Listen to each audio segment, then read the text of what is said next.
All right, the next video is a simple one in changing a fraction to a decimal. So if we start off with, there's easy fractions to change to decimals and there's more difficult. So let's start off with an easy fraction to change to a decimal. 1/5, for example. Now there's two pathways you can do. And the two pathways is, the first one is a calculator pathway. And the second one is an equivalent fraction pathway. And I'll explain these in just a second. So with the calculator pathway to change it to a decimal, it's the easiest of all ways. If you think of your fraction as the numerator divided by the denominator, and you grab a calculator and go, what is 1 divided by 5? And press equals. It's going to tell you the answer. It's 2/10. And that is the absolute, without question, easiest pathway to change any fraction to a decimal is simply divide the numerator by the denominator. But a better way, for at least for number sense purposes, is to have the idea of equivalent fractions. If you can create an equivalent fraction to 1/5, where the denominator is 10 or 100 or 1,000 or 10,000, etc. Like we said in our first video on place value, our place value system is set up for tenths, hundredths, thousandths, 10,000ths. So if we can set up an equivalent fraction with one of those as a denominator, then we can simply read that fraction and write it as a decimal. Now 1/5, the reason why I chose that is because it's really easy to figure out how to create an equivalent fraction. I can multiply both by 2, and I get 2/10. Once I read that as 2/10, I could then write it as its decimal form as being 2/10. Right? So I could either use division, 1 divided by 5 to get 2/10, or I could create an equivalent fraction where the denominator is 10, 100, or 1,000. Now, some people might have said, well, I'm always used to just going to 100 right away, which is fine, because you'd multiply both by 20, you get 20 hundredths, right? 20 hundredths, which is equal to 0.20. The only difference between these two answers is this one dropped the insignificant 0, where this one kept it. Because if you drop that 0, it does not affect the value of that number. It's still the same number. Okay. So there's two pathways you can always change a fraction to a decimal. Now some work easier with this equivalent fraction. Some don't work quite as easy. Let's look at a different one. Let's just scroll down here, make it a little bit more, and let's take the number. For example, we'll do an easier one again, 11/50. Okay, so with a calculator, I'm simply going to take 11 divided by 50. I'm going to use my calculator to figure that out. 11 divided by 50, and the answer is 0.22.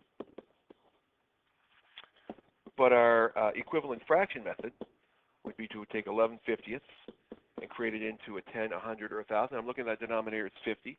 I'm like, you know what?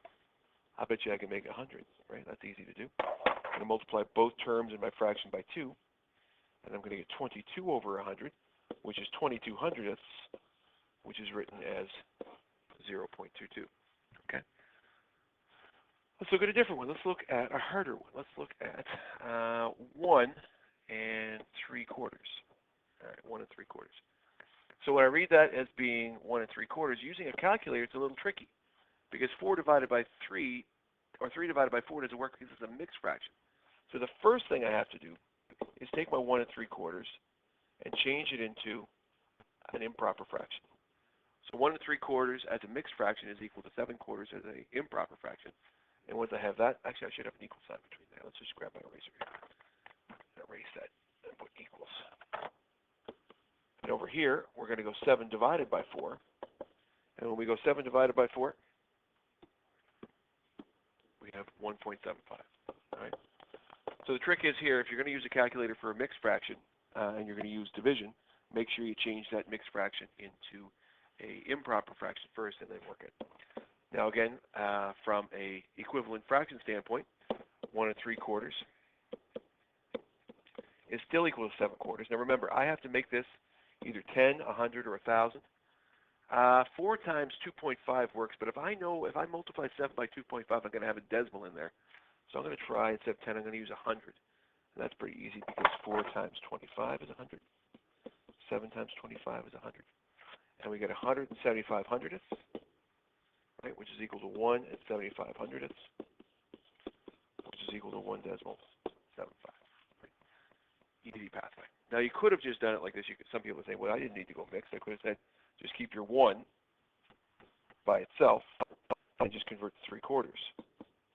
Right? Multiply both by 75, you get 75 over 100. Multiply both by 25 here. Once you have that, bring back your 0, or your 1, excuse me, add on your fractional part, and you'd have the same answer. But I always like doing it the improper fraction way because it always works every time, and I don't have to worry about it. Some fractions are really tricky, so let's go with 7/11ths, for example. Now with a calculator, 7 divided by 11 is real simple. Just grab a calculator and go with 7 divided by 11. 7 divided by 11 is 0.63 repeating. Or, to write it with a bar notation, since the 6-3 repeats to infinity, I put it above there. That's one way to do it. Now the equivalent fraction method does not work for this one, or at least does not work well, because if you're going to make, that's an 11 out of 10. If you're going to make an equivalent fraction, you would have to multiply it by, to get it to be that equivalent fraction, I would have to, well, let's see, what did I multiply by? Well, if I go 100 divided by 11, that'll tell me my multiplier, and it's multiplied by 9.09 repeating, which doesn't lend itself very well here, but I could do it. 9.09 repeating, so I'll just keep it in there, multiply that by 7, and I get 63.63, right, which doesn't really work well because now I'm confused as to how do I write it like this, but that's how you do it. So for this particular one, if your denominator is not a number that works well with multiplying to get 10, 100, or 1,000, or 10,000, just always use your calculator method. But if it's a simple one like 2, or 4, or 5, or 8, because 8 times 125 is 1,000, just in case you didn't know that, or obviously 10, or what else we got? We got 20, 25, 50, those are the big ones, etc., etc. If they're one of those denominators, then the equivalent fraction method works really, really well.